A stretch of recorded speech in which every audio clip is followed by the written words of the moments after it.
On today's World Insight, worsening tech and trade rivalry as the U.S. Senate passes a bill singling out China as a competitor, though the White House crafts a Trump-era order seeking a U.S. ban on TikTok and WeChat. Where are relations headed? And 2 China-made COVID vaccines make the WHO cut for emergency use. What it means for safety and efficacy from the China CDC chief. The vaccine developed in China at the moment, shows very good effectiveness and efficacy.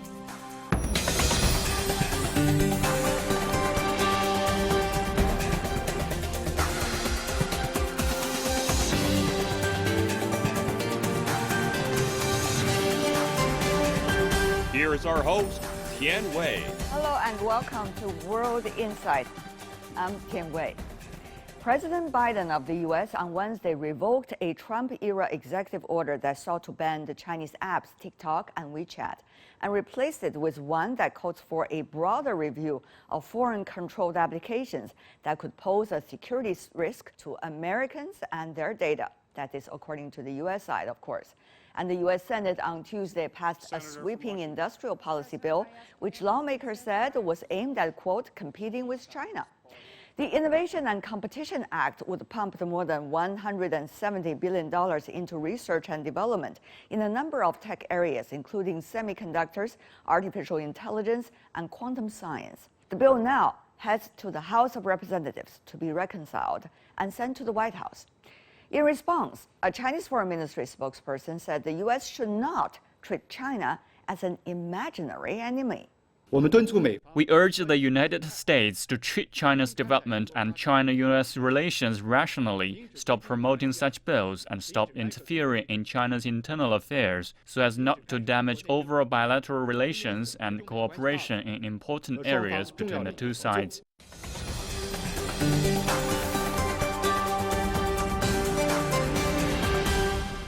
For more on China-U.S. tech competitions, we are joined in Beijing, Liu Baocheng, Dean of the Center for International Business Ethics from University of International Business and Economics. In Shanghai, Shen Yi, Director from Fudan University's Research Center for Cybersecurity Governance. Last but not least, in New York, Ari Zoden, CEO of Quantum Media Group. Gentlemen, welcome to all of you. I know this is quite a contentious topic, but as long as they are important, we should talk about it. We understand now Trump-era executive order that sought to ban Chinese apps, TikTok and WeChat, have been replaced with Competition Act. Mr. Zoden, what do you make of the latest act, and how is it related to the earlier executive orders against China? Sure. I think technology at its very core is meant to be completely agnostic. I mean, technology is supposed to bring us together. We're supposed to be able to collaborate on tools. So, creating certain regulations that are not in favor of any kind of collaboration, in my opinion, I don't think is good for the for the greater good of the people on both sides. So I would say again, where technology is supposed to be a platform for people to be able to communicate openly and freely, and I think any kind of deviation from that really disrupts the flow of innovation. So to you, what is the function of this Innovation and Competition Act just approved in the United States? Well, it's to be able to bring American jobs back home and to create a fair and competitive landscape. And right now it hasn't been. I mean, we're all dealing with post-COVID issues right now, and not having the ability to be able to compete on a level playing field is extremely challenging. So is the U.S. going to resort to industrial policies from now on, just as the U.S. accused China earlier of? I don't see that being the case. And again, I think if there's opportunities to collaborate, I think especially the tech community, who's really responsible for innovation, is going to be the sector that's going to be able to lead with it. Interesting. Mr. Shen, your take? I think that this bill is very interesting. First, it targets part of the true questions that the United States need to invest more on its innovation and industry issues. And the second, As to the question whether such kind of bills can realize the target, bring the jobs back to the United States, I'm highly doubted, because the reason why this job move out from the United States to other countries is not because of other countries' industry policies. It's the development of the industry itself. And the real reason is whether the United States government, especially its state government, can improve its capacities to help to realize those training and transfer programs to help people to fit for the industry upgrade inside the United States rather than just target other countries. And the third, this policy in general ways did not understanding the normal, the real competition or the technology innovation need in today's world. They still fit for the Cold War patterns.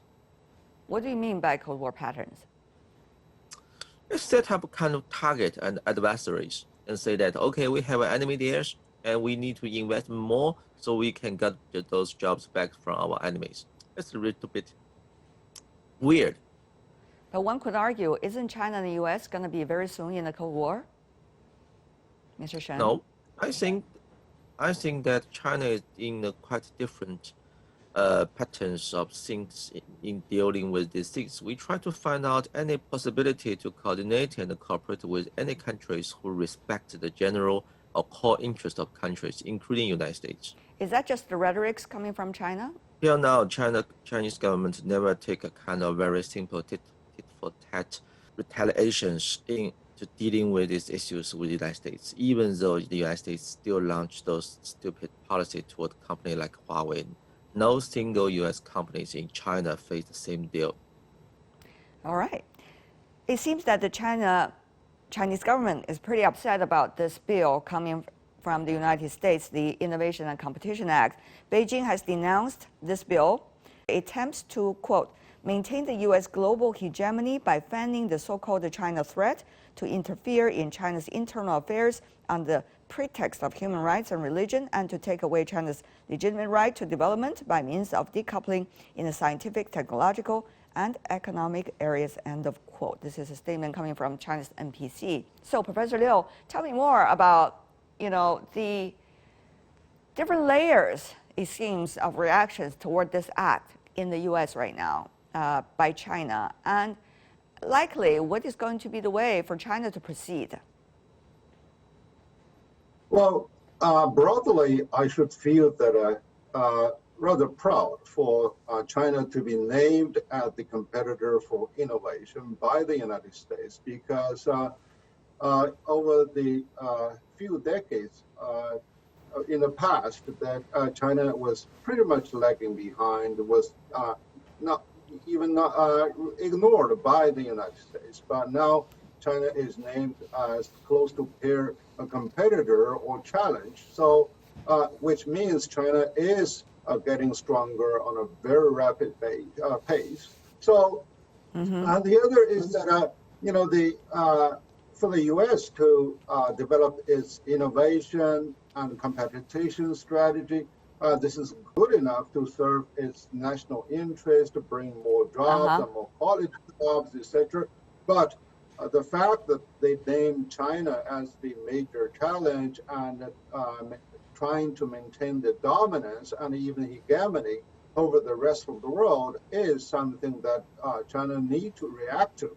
So I think China is doing the right thing, but most importantly, it is China that is there to be rather resilient and also rather committed to its own development and to solve those choke points in those technology value chain. So this is something that we need to do. But tit for tat reaction is not welcome from my perspective. Mr. Zoldan, it seems that what Professor Liu has been saying is that in reality, there's already unfortunate phenomenon of decoupling, at least in the technological field. Is it true? No, I mean the elephant in the room, I think really is patent infringement, copyright issues, a lot of the stuff that people aren't talking about right now.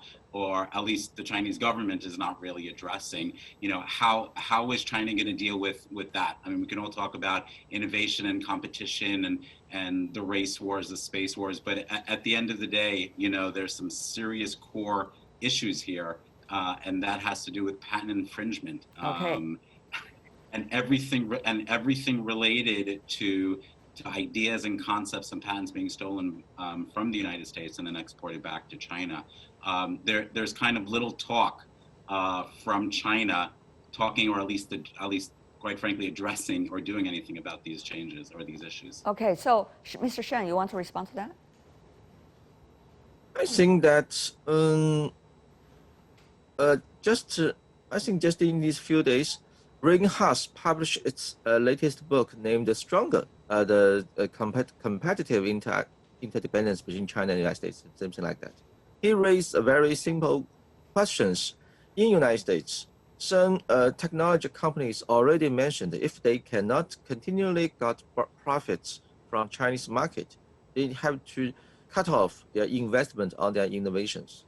The very simple question is that the couple, so-called relationship between China and the United States before the Trump's administrations in investment, trade, and those things, it's mainly driven by a development with the driven force from the market, which means such kind of interdependence, even though have some questions, not that balance, something can be done better, but generally speaking, is a mutual beneficial.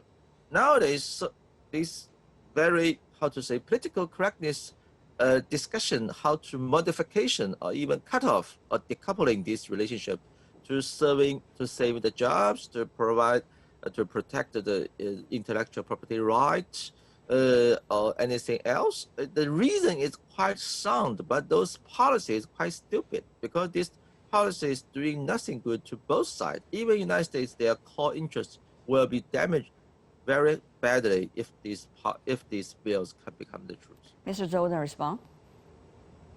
So I would say, at least, in my world, in my circles, in our industry and in media and tech, I would say we definitely see that there's a lot more opportunities to work with China and to work with the Chinese market to be able to not only build and innovate things, but also to service the Chinese market. The big challenge and the big problem that always go on the back, in the back of our minds is, well, if we build something great, is it going to be taken away? Yeah. If we go ahead and we build something great and it's patented, are those patents going to be respected in China? Whether the IPR issue has been violated, whether the infringement issue has been such a big one between China and the United States that investors in China, as Mr. Zoden just illustrated, would feel afraid. In China, you will find that the Chinese government has improved its capacities to protection the IPR things. The first, they set up, the Chinese government already set up special court to doing these patent protections. And the second, the total numbers of the cases of these IPR-related issues to properly deal with inside China has been increasing very dramatically. I think it's not the first time that the U.S. and the foreign companies winning the case to protection their IPR or patents inside Chinese court. And I think last year and this year, the U.S. chambers in China released a report say that even though have some questions, those companies generally believe their rights are properly protected inside China. And of course, we can admit that still some problems need to be done and lots of things need to be solved. But the Chinese government already do a lot of things to improve its capacities to protect the IPR things. But the question is whether the United States can see these things in a balanced ways to reflect the truth, not only focus on those issues or those pieces that patents are not protected very well and over-reading that things. Okay, Professor Liu, do you see that is being blown out of proportion as Mr. Shen seems to indicate? And do you see there is much more an ideological Cold War mentality as Mr. Shen also accused the U.S. government of by putting out this Innovation and Competition Act? Well, to respond to the IP issue, I used to work for a U.S. company dealing with biotech cloning. And actually, we backed the Chinese partner to take our IP to translate the IP into the corporate equity that we do not need to spend cash for a joint venture. So therefore, there are two aspects to it. One is that China has been a good learner and shrewd learner since the Westernization movement a century ago, because we know that we are lagging behind. But now, when we talk about intellectual property, how the intellectual property are defined, as long as they are off the shelf, they are part of the world civilization that Chinese people, Indian people, any people can really, duplicate without, violating any rights.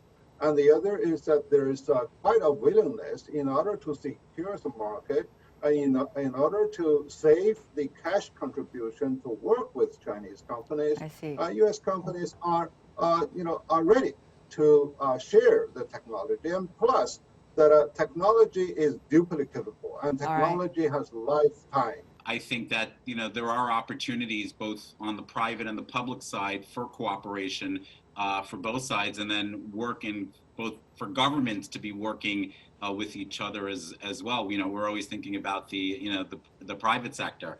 Like what would a landscape look like if the governments were collaborating on technology innovation products? I think that would be something that's very interesting to look at.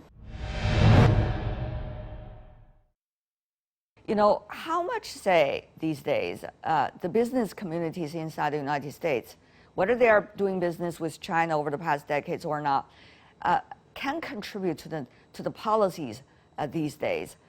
I think what Washington's doing right now for small business and the business community is game changing. I think what Washington's doing with the stimulus packages, helping small business get out of the rut that we've been in the past year, is incredible. I mean, they're constantly putting out innovation programs and joint partnership programs, and providing stimulus funds for small business. I mean, they've really gone above and beyond. What about more bigger scale, particularly multinational companies these days? They've allocated. I mean, for venues in New York alone, they've allocated over $17 billion. But so the amount of money that they've been allocating for different levels of small to medium and large size companies is astronomical. And I think it's incredible they're doing that, and they're going to keep pumping money into the system until we get out of it.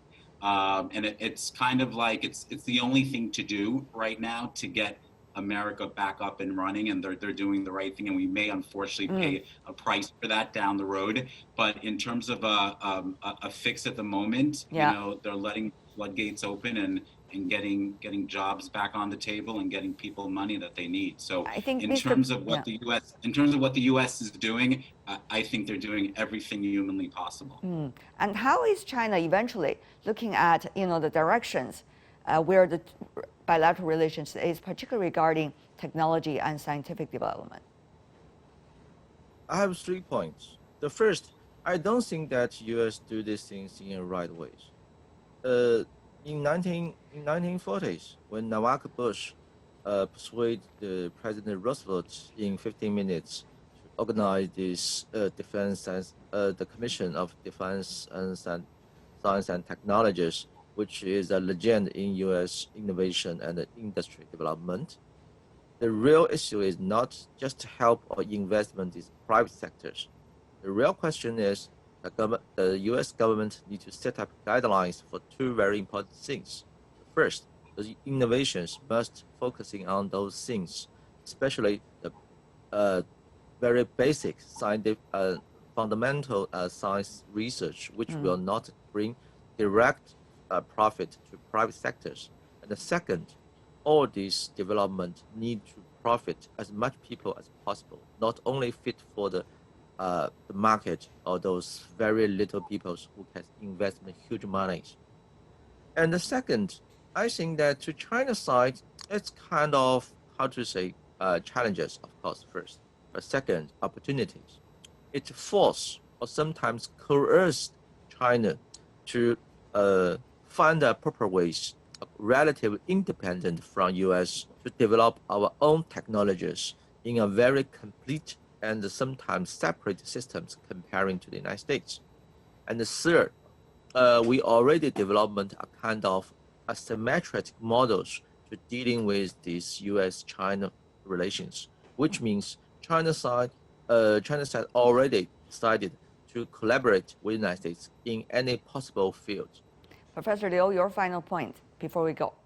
Well, businesses will have to respond differently to the politics because the fact you already see that more and more U.S. businesses are filing for exclusion in the punitive tariff against the Chinese imports is already showing that the business concern. But yes, right now the rhetorics on the political front is really so much overwhelming that businesses are doing their own silent calculation, silent moves.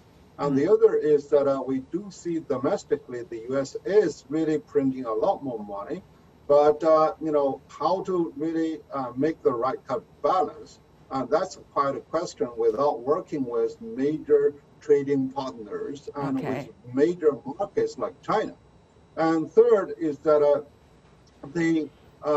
how those technologies can be commercialized on a larger scale. This is really the consideration of investors. So finally, it is, like Mr. Shen said, how they can really streamline the technological development, by separating discovery versus invention versus commercialization. And this is really the right type of strategy that they need to be more focused for their own sake and also for the world. Eric Zoden, Liu Baocheng, Shen Yi, thank you so much, gentlemen, for joining us. Really appreciate it. Thank you.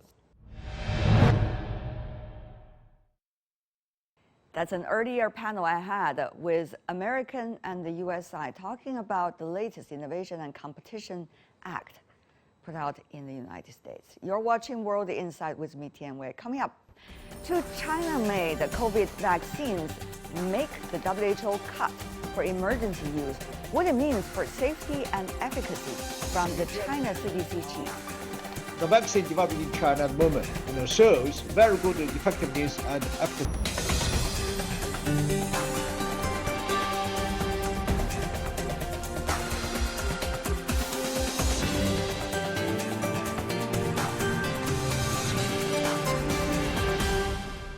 Welcome back. This is World Insight. I'm Tian Wei. China has gone full steam with mass COVID vaccinations, with more than 800 million administered doses across the country already. The government has announced its plan to vaccinate 40% of its 1.4 billion people by the end of June. Is the nation on track to meet vaccination targets? Meanwhile, the WHO, World Health Organization, has approved China's Sinovac COVID vaccine for emergency use recently. It is the second Chinese vaccine to gain WHO approval after Sinopharm made the cut last month. The WHO approvals do give assurance the two vaccines meet international standards for safety and efficacy. Earlier, I talked to George Gao Fu, the director of the Chinese Center for Disease Control and Prevention, for more details. Let's listen in.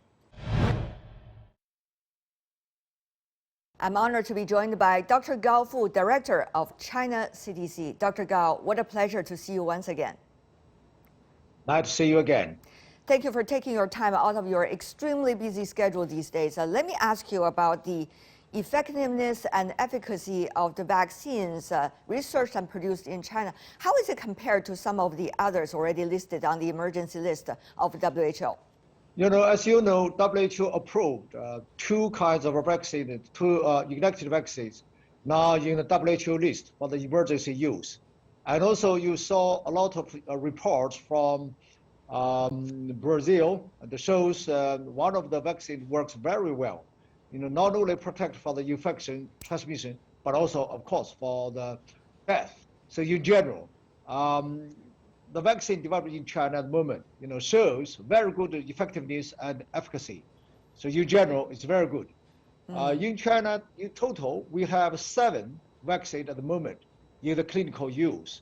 4 of them is already in the conditional commercial use, and 3 of them, it's at the moment, it's in the so-called EUA, so emergency use approval. So at the moment, so we have, you are talking about inactivated vaccines from 5 companies and 1 adenovirus-based vaccines from CanBio, and the other one is protein subunit vaccine from Zhifei Lonke-Ma. So generally speaking, the vaccine developed by China, it works very well.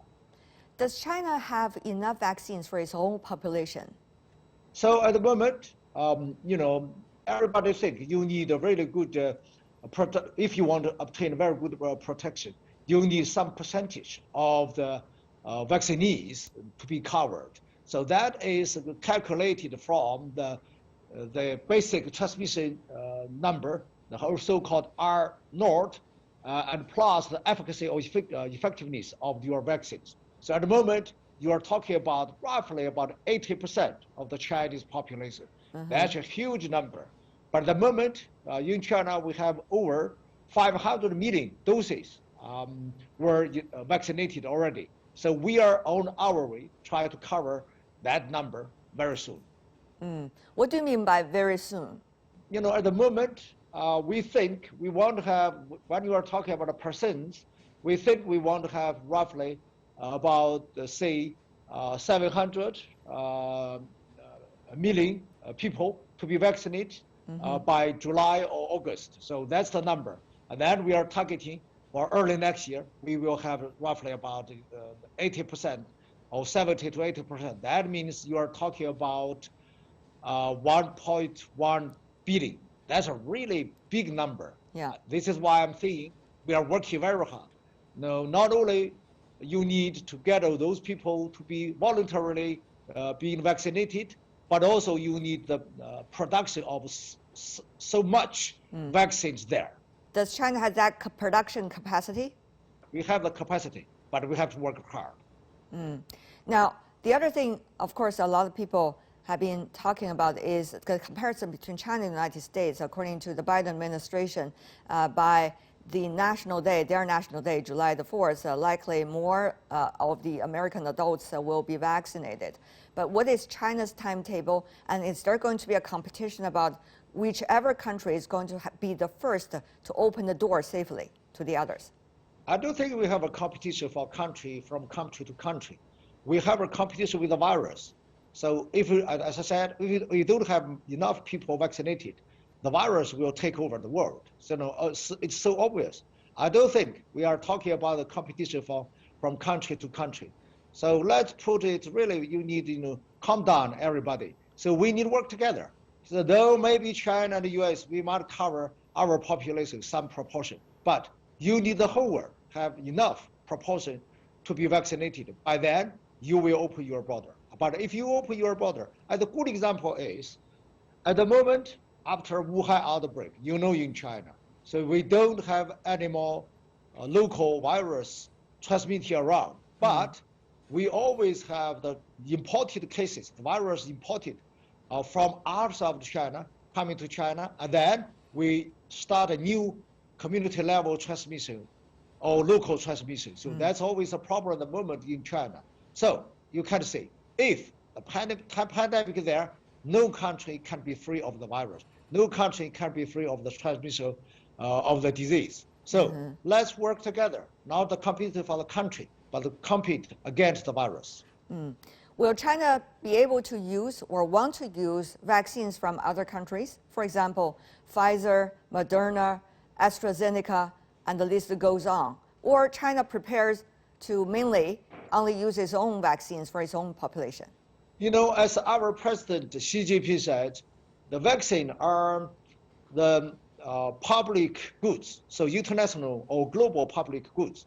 So we are ready to share with everybody. Of course, we welcome the vaccine outside of China, produced outside of China. It's always there we are discussing this. It's possible if we need anything, and why not import something? If any other countries, they need our products, why don't we just export our products? So at the moment, I think the option is always open.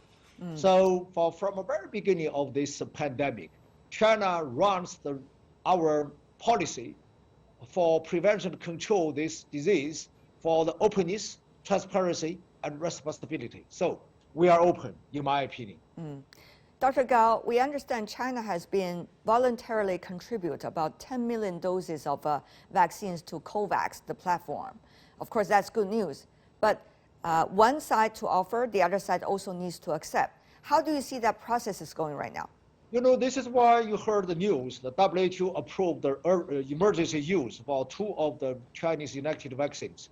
Of course, you offered, you need someone to accept. You're right. So if once it's approved by the WHO, so you are on the right track. So some countries in a very good position to accept those vaccines. So the whole process is still underway. So at the moment, I hope the whole process can be speed up very soon. In general, it's on the right track. The Chinese vaccines, Sinovac, Sinopharm, has been working very well with the population, but we have also seen the latest with some people already having extra shots from their earlier 2 injections. So what do you make of the antibody, the duration of the antibody? Do we have specific numbers about that? And how are we going to proceed to the overall population next step? Coronavirus, it's the first time for the people to develop the vaccine to be used for the human being. So we don't know and how the immune response for the coronavirus will last. The number you used for, how long it will last for the antibodies. We don't know yet. As you know, Dr. Ying Weidong, the CEO of Sinopharm, and he claimed we need the 3rd injection. At the moment, this is under investigation. It's not the real conclusion. I see. Of course, there's a lot of reports. You have so-called breakthrough infection. So why you have breakthrough infection? That means you already have vaccinated, but you still got infected. Yeah. And you are a source of infection. Maybe people think, maybe because the titer of an antibody after your 2 doses of vaccination are not good enough. At the moment, I don't think we have a definitive conclusion for that.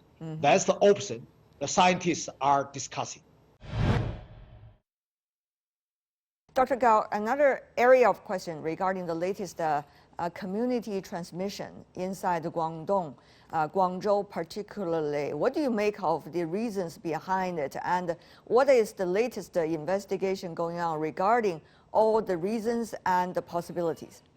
After the Wuhan outbreak, the lockdown, when we win the lockdown first time, and in China we have several cases like what happening at the moment in Guangdong or Guangzhou, including Shenzhen. As I said from the very beginning, because the pandemic is still there, so it's normal. So as long as you have a pandemic in the world, no country can be clean. So this is why we have Guangzhou outbreak. In my opinion, so what happened in Guangzhou this time, because the patient zero was discovered a little bit late, and also because those concentrated areas, most of the people went for dim sum, the Chinese Canton dim sum. When they are old, a little bit elderly, so they usually go for dim sum, but they don't carry their mobile phones. So it's very difficult to trace back. So at the moment, but you can say through the hard working. So we got into the steady stage. Like what happened, you look at the Beijing, Xinfadi, and Xinjiang, Shijiazhuang, northeastern areas after Wuhan. So we have so many places like that. At the moment, it's in the steady stage. I hope, I can see the future. It will come down very soon. And you have already seen the local authority decided to have all people for the nucleic acid test. So by doing that, I think the cases will come down very soon. China is had been doing very well after Wuhan outbreak. We have the relatively normal social activities, normal economic activities there. Meanwhile, we always have these imported cases causing the local transmission or community level transmission. For the Guangzhou outbreak, as you know, this time the source of the virus is a kind of a so-called the variants first reported in India. So you kind of see that this is exactly the virus. You kind of see, maybe it's imported, but we need to still working very hard to figure out the regional side, where it's imported. A lot of things going on all at the same time. Dr. Gao, I'm sure you are very much aware of this politicizing the issue of the so-called virus origin. Now we also see the United States Biden administration trying to start 3 months investigation, quote unquote, about whether the origin of the virus coming from China. Now, China, of course, protested against it, suggesting that the U.S. should do investigation of its own and the WHO should do also investigation of the United States. Dr. Gao, as a scientist, how do you see so-called investigations like these? I think if you want to do the investigation, why we have so much discussion about the investigation of the origin? Because we want to prevent for the next potential coronavirus outbreak. True. So that's quite understandable. However, for the origin of the virus, it's a scientific question. We got to leave the science for some time to figure out where the virus really originates. So at the moment, there's no evidence where the virus comes from initially. So this is, I'm calling for everybody, calm down. Let's work together to figure out where the virus originates. And China, as a scientist for myself, I'm also eager to know where the virus from. So because this will help us for the future. However, because this is a scientific question, it might take some time. Let me give you a very good example. When you are talking about the flu, after 1918, by then, even the scientists or the whole human being, we don't know what is the flu virus. The flu virus was first isolated in 1930s, first from pigs, and then from human. So it always takes time. So this time, we are eager to know it, but there's no evidence. You would say, okay, it's first from China or first from any other country. Leave it as a scientific question. Leave it for the scientists to work together, to sit down. They have a brainstorm. Let them have a brainstorm. They will discuss it together. They will find out, by some time when and where the virus come from. In terms of the flu, it takes about 60 to 70 years, and people figured out. The flu virus, actually, there's an ecological cycle, not just from human beings. It's from migratory birds, and to the ducks, and to the chickens, and then to the pigs or the swine, and then come to human. And then they have this circle of circulation of the virus transmission. So let's leave it for science research. Dr. Gao, you and your colleagues at China CDC have been working through years with many of your international counterparts, including those that have been on the team for the joint research with China on the COVID-19 virus. What to you as scientists do you think are the most important things to bear in mind, given the very complex geopolitics and the political environment we're living in right now? COVID-19 is something special. It's a pandemic. It's at the moment we have so much attention from all over the world. So everybody is worried. Everybody, because they stay at home. Some people might also already lost their job. I think that's for the public quite understandable. And then the politicians, they are trying to find something to blame something, and that's also quite understandable. This is what I'm calling. Let's calm down. To work together, and because for such a big issue like COVID-19, it's not only a scientific question.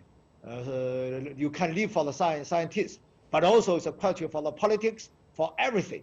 Everybody has interest for that. Most of the scientists, we believe, we should work together for this science question. I think most of the politicians, they are very reasonable. Of course, from time to time, you can always have someone who are not really reasonable. That's also quite understandable. Let's really, work together. Let's call for this peaceful discussion. Many around the world missing their friends in the other parties, in the other parts of the world. Many of the colleagues want to see their counterparts. Many business people need to travel. Students need to go to universities in other countries, and the list goes on. Dr. Gao, when is the world going to be able to open borders, not just China's, but mostly be able to open their borders and interact once again, as we did before? I don't think we have a time to work here. So we have a lot of discussions there. Think about 1 year ago, if you and me, we were sitting here together, right, talking about maybe by that time, a lot of people say, by now, it's already open. So because it all depends. All those strategies and discussions, they are all dynamic. So we don't know that date. However, everybody knows we have to make sure, the vaccine, we have enough people vaccinated. So let's wait and see. Make this as a dynamic strategy. It's a dynamic dialogue. So wait for the future. I love that keyword, a dynamic one. Dr. Gao Fu, Director of China CDC, what a pleasure as always, sir. Thank you so much. Dr. George Gao Fu, Director of the Chinese Center for Disease Prevention and Control. That's all the time we have for today. If you'd like to see more, search World Insight or check out our YouTube channel. Follow us on Twitter and Facebook. I'm Tian Wei. On behalf of the team, thanks for watching. Bye for now.